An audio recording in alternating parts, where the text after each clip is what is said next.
Parliament akawundo lenzirukanya emirimu bitongole bya gavumenti lero kakunyizza abakulu babiri okuli Charles Ouma yali akulira ebyamateeka mu KCCA ne Richard Lule yali akulira ebyensonga z'abakozi lwakwekobana ne bafiriza ekitongole ensimbi obumbi 3.5 ezaayirirwa abantu 11 abawabira KCCA olw'obutawa mirimu gye yali yalanga mu mwaka 2012.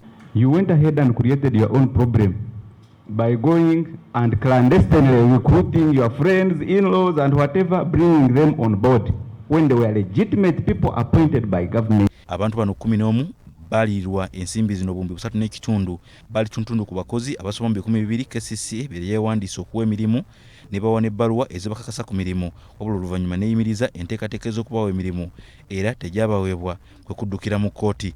KCCA mu mwaka 2012 yalanga emirimu era abantu abawerako bassaamu okusaba kwabwe wabula oluvannyuma lw'okubakozesa okugezesebwa ne baweebwa n'ebbaluwa ezibakakasa ku mirimu. Kuweebwa kwabwe emirimu ne kuyimirizibwa nti minisitule y'ebyensimbi yali etegeezezza nti tewali nsimbi za kubasasula misaala. Oluvannyuma abakozi 11 baddukira mu kkooti okuwabira KCCA wabula ensonga zino ne ziggweera ebweru wa kkooti. Do you think it was a proper decision that KCCA enters a consent judgment to pay these people to the tune of 3.7 billion, paying them money they should have earned per month for all this time, and yet they did not work for a single day? I thought it was right because it was going to result into paying more money from the institution, because there was all the precedents for Doroni Kusima.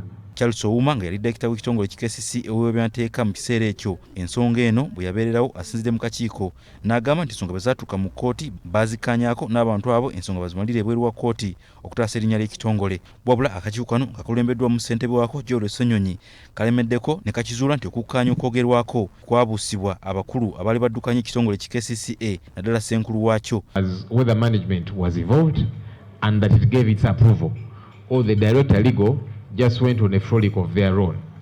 You also mentioned that management was not aware of this 3.7 billion consent agreement judgment and did not give a nod.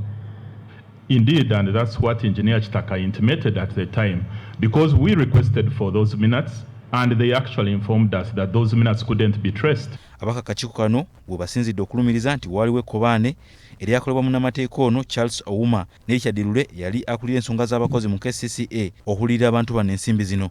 Abakozi 11 abalirirwa ensimbi zino kitegerekese nti kuliko abaafuna ensimbi obukadde 5, obukadde 12 n'abalala obukadde 7. Ensimbi ezasasulwa abakozi bano zezo ze balina okufuna okumala ebbanga contract gye balina okuweereza mu KCCA ey'emyaka 5 gye yalina okumala newankubadde nga tebalina yadde omulimu gwe baakola mu myaka egyo.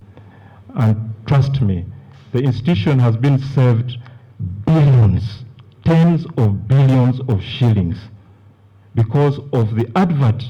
Because this was again advice we rendered following meetings with Public Service Commission and Ministry of Public Service. Bwekuli bweguti ate bonga board of management oba oli abalina abantu bo be baali baagala ne batandika okubawa contracts, short contracts za myezi ena nga bagi renewing okumala emyaka ng'ena.